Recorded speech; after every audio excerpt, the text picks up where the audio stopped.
तो फिल्म की शुरुआत होती है एक प्रेग्नेंट लड़की से जो फोन पर अपने हस्बैंड से बात कर रही थी। अब क्योंकि पूरी मूवी में डायरेक्टर ने इस लड़की को कोई नाम नहीं दिया हुआ, तो इसे हम लड़की ही कहकर बुलाएंगे। ये लड़की ज्यादा परेशान इसलिए थी कि पिछले कई दिनों से उनके शहर में सैलाब आया हुआ था और लंदन की सड़कों में बहुत ज्यादा ट्रैफिक फंसी हुई थी।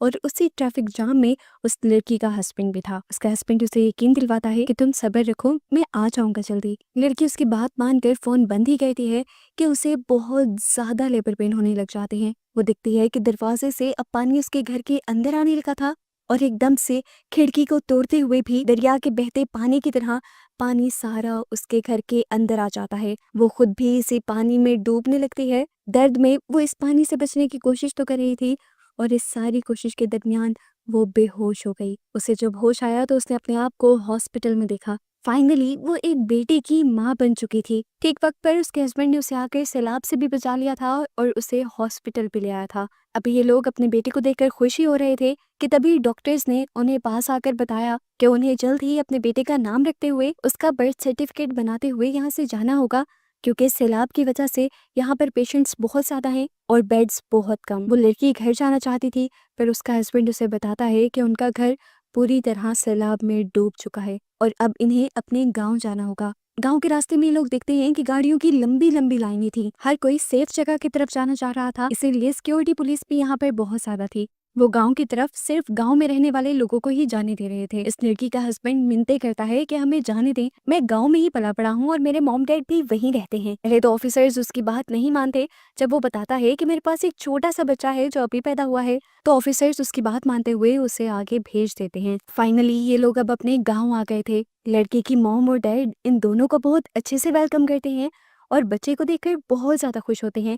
वो इन्हें बताते हैं कि ये लोग कई हफ्तों तक यहाँ पर आराम से रह सकते हैं, क्योंकि इन्होंने कई हफ्ते का खाना और पानी जमा करके रखा हुआ था। लड़की का हस्बैंड देखता है कि पास वाला घर खाली पड़ा है। ये लोग उसे अपना घर बनाने का डिसाइड करते हैं। कुछ दिन की जिंदगी तो अच्छी गुजरती रहती है, पर फिर एक दिन इनका भी खाना खत्म होने लगता है। इसी दौरान सबको ये खबर मिलती है कि गवर्नमेंट ने समुद्र के पास शेल्टर्स लगाए थे और वहां पर खाने का इंतजाम भी किया हुआ था। ये लोग वहां जाने का डिसाइड करते हैं, लेकिन इन्हें खबर मिलती है कि वहां तक पहुंचना बहुत ही ज्यादा खतरनाक है। जिस शहर से वो लड़की और लड़का आए थे, लंदन अभी भी पानी से डूबा हुआ था और यहाँ पर सुनामी भी आने का खतरा था।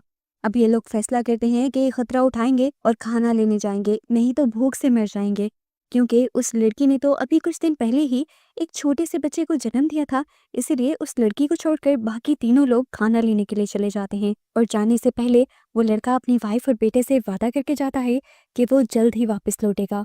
उन दोनों के लिए घंटों गुजर जाते हैं। जब ये लोग वापस नहीं आते तो उस लड़की की बेचैनी बहुत ज्यादा बढ़ जाती है। वो बच्चा भूख से लगातार रो रहा था। इस लड़की के पास बच्चे को चुप करवाने का कोई तरीका नहीं था। अचानक दरवाजे पर नॉक होती है और वो डर जाती है। हिचकिचाते हुए उसने दरवाजा खोला तो सामने एक आदमी और बच्चा था, जिनकी हालत भूख से बस मरने वाली हो रही थी। इस लड़की से उन दोनों की हालत देखी नहीं जाती और वो उन दोनों को अपना बचा हुआ आखिरी टाइम का खाना भी दे देती है, क्योंकि वो तो इस उम्मीद में थी कि उसके हस्बैंड तो खाना ले ही आएंगे।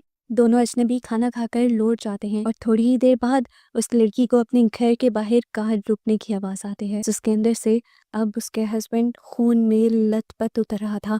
वो लड़की डर गई। लड़की ने अपने हस्बैंड को पकड़कर बहुत से सवाल किए, लेकिन वो लड़का किसी भी सवाल का जवाब दिए बगैर खामोश रहा। कार के अंदर देखते हुए उसने देखा कि उस लड़के के डैड बहुत ज्यादा जख्मी थे और लड़के की मॉम तो जिंदा ही नहीं रही थी। लड़की वहीं पर बैठ गई।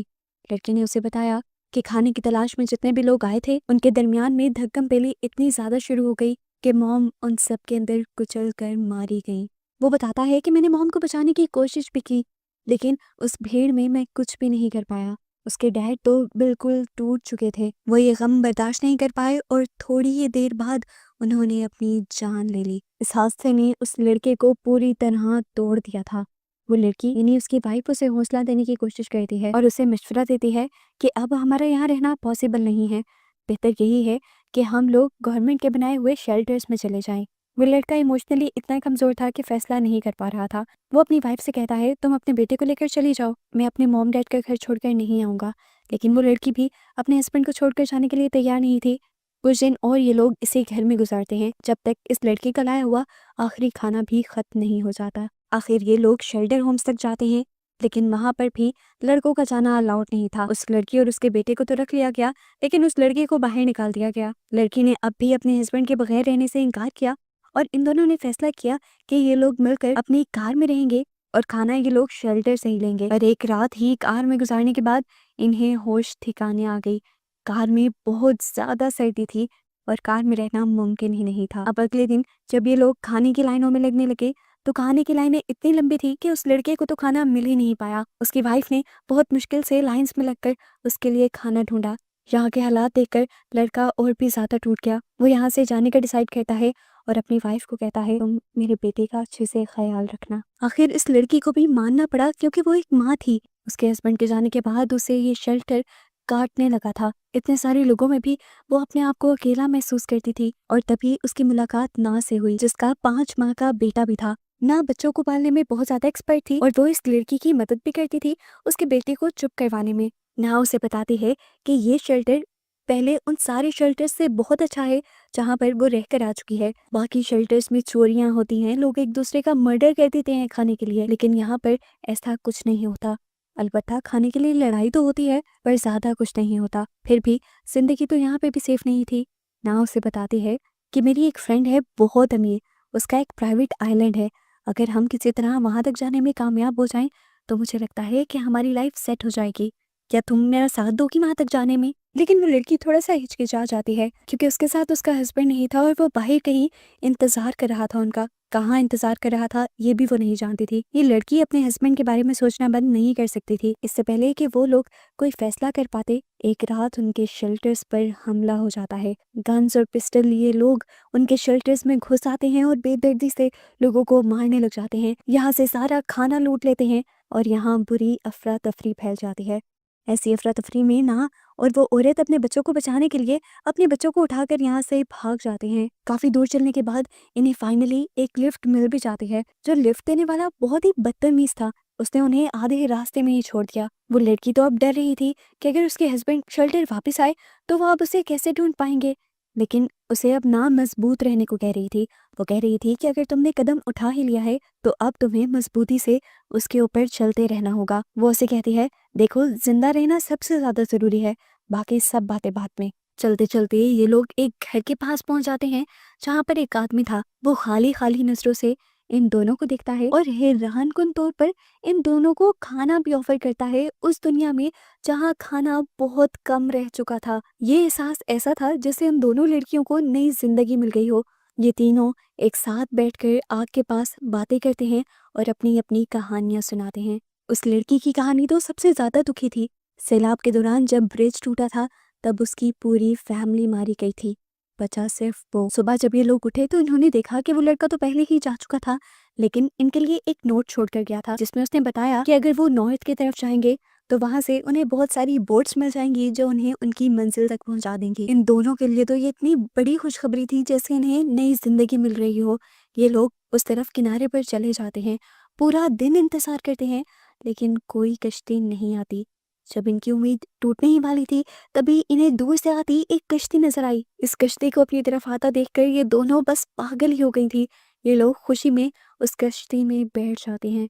फाइनली ना अपने दोस्त की आइलैंड की तरफ बढ़ रही थी, जहाँ जाकर इनकी किस्मत भी चली कि ना के दोस्त ने इन्हें धोखा नहीं दिया बल्कि बहुत अच्छे से इनका वेलकम किया। फाइनली ये इतने अरसे में पहली मर्तबा था जब इन्होंने पेट भर कर खाना खाया था। आज काफी अरसे बाद ये लोग सुकून की नींद सो रहे थे, लेकिन उसके बावजूद उस औरत के अंदर कुछ खाली खालीपन था। उसे अपने हस्बैंड की याद आ रही थी। उसे अब लगने लगा था कि जैसे सब खत्म हो गया, उसकी फैमिली उससे छिन गई। अब वो अपने हस्बैंड से कभी नहीं मिल पाएगी। कई दिन कई महीने गुजर गए। उसका बेटा थोड़ा बड़ा हो गया, लेकिन वो अपने ख्यालों से अपने आप को निकाल ही नहीं पाई। यहाँ पर जो एक बूढ़ी लेडी थी, ना की दोस्त की मॉम, वो उसकी उदासी को महसूस करती थी। एक दिन वो उसके पास आकर बैठी। उन्होंने उसे समझाया, देखो बेटी, अगर तुम अपने पास्ट में ही कैद रहोगी तो अपनी प्रेजेंट की और फ्यूचर की लाइफ कैसे बना पाओगी? देखो तुम्हारा एक बेटा है, तुम्हें उसके लिए भी चलना है, तुम्हें हिम्मत करनी होगी।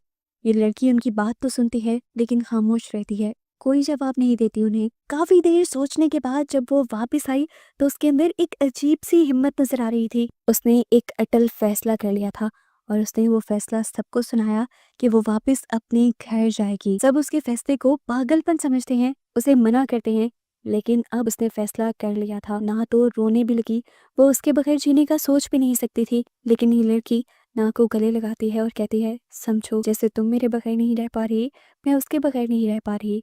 अब क्योंकि उसने फैसला कर ही लिया था, तो यहाँ पर उसकी दोस्ती मॉम उसका साथ देती हैं और उसे एक कश्ती पर बिठा देती हैं।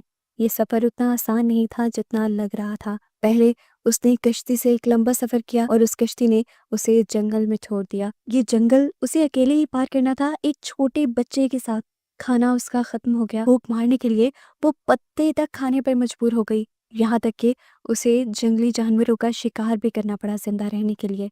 सब कुछ सहते हुए वो जंगल के किनारे तक पहुंची, तो उसे अपने अंदर का अच्छा इंसान भी मारना पड़ा। वो यहाँ पर एक कपल की कार चुरा कर भाग गई और फाइनली पहुंच गई लंदन। उसका शहर, उसका घर जो अब पूरी तरह बर्बाद हो चुका था, लाइफलेस हो चुका था, हर जगह यहाँ पर पानी ही पानी था। वो अपने घर आ गई। उसका घर पूरी तरह बर्बाद हो चुका था, लेकिन अब उसने यहीं से एक नई जिंदगी शुरू करने का फैसला कर लिया था, क्योंकि उसे उम्मीद थी कि उसका हस्बैंड एक दिन उसे ढूंढते हुए यहाँ ज़रूर आएगा। कुछ ही देर में उसे यहाँ पर हिलने जुलने की आवाज़ आती है। वो देखती है कि उसकी किस्मत ने, उसकी मेहनत ने उसका साथ दे दिया था। उसका हस्बैंड भी उसे ढूंढते हुए यहाँ पर आ चुका था। ये दोनों फाइनली मिल चुके थे उसी जगह पर। ये इस लड़की की हिम्मत ही थी कि वो दोनों दोबारा मिल गए थे। नहीं तो अगर वो हिम्मत ना करती तो शायद ये लोग कभी ना मिल पाते। अब ये लोग यहाँ से नई ज़िंदगी स्टार्ट करने वाले थे, जहाँ पर लोगों की ज़िंदगियाँ ख़त्म हो गई थी। और बस इन दोनों को ही एक साथ दिखाते हुए ये मूवी यहाँ ख़त्म हो जाती है।